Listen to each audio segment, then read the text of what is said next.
Olá, meu nome é Ana Beatriz Sobreira Magalhães, estudo na Escola de Referência e Ensino Médio de Salgueiro, Aerençal, e hoje irei falar um pouco sobre estatísticas, que é o conteúdo que nós estamos vendo no início desse terceiro bimestre.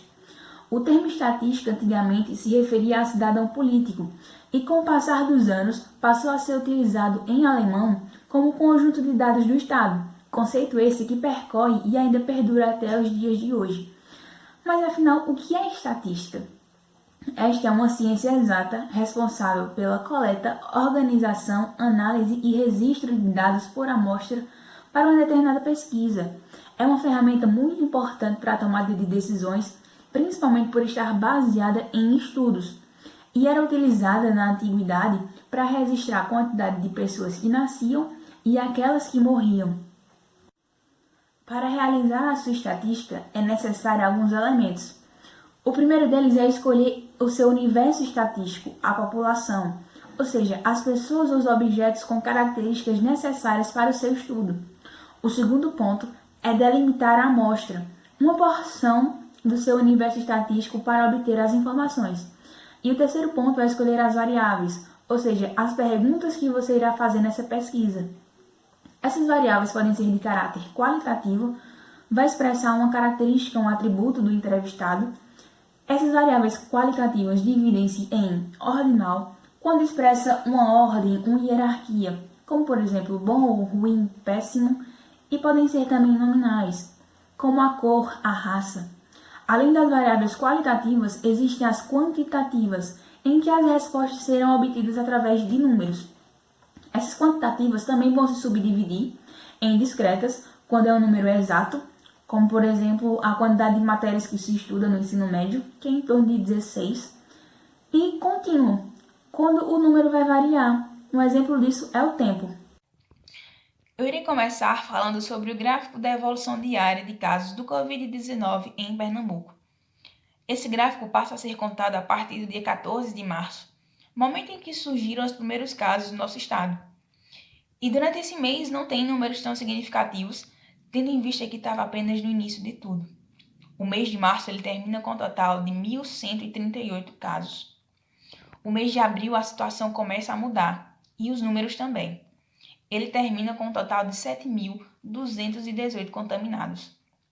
O mês de maio é ainda mais preocupante, tendo em vista que nós já estávamos em isolamento, em quarentena e grande parte dos comércios já haviam sido fechados. Então, isso só prova o quanto as pessoas não estavam respeitando o isolamento social, fazendo com que esse mês terminasse com um total de 33.274 casos confirmados. Porém, o mês de junho foi ainda mais preocupante. Pernambuco apresenta o dia de maior pico de contaminação já enfrentado, que foi o dia 19 de junho, com cerca de 54.771 casos. A partir desse dia, há uma certa variação. Felizmente, algumas pessoas conseguiram se recuperar, mas outras infelizmente morreram. Porém, a partir do dia 1º de julho, os números começam a aumentar significativamente, e o dia 19 foi superado pelo dia 23 de julho.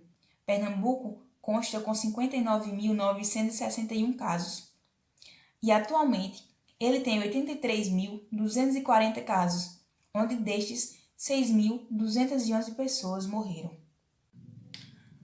Falando de maneira mais particular, eu irei me referir aos casos de Covid-19 em Salgueiro, Pernambuco, cidade localizada no interior do estado.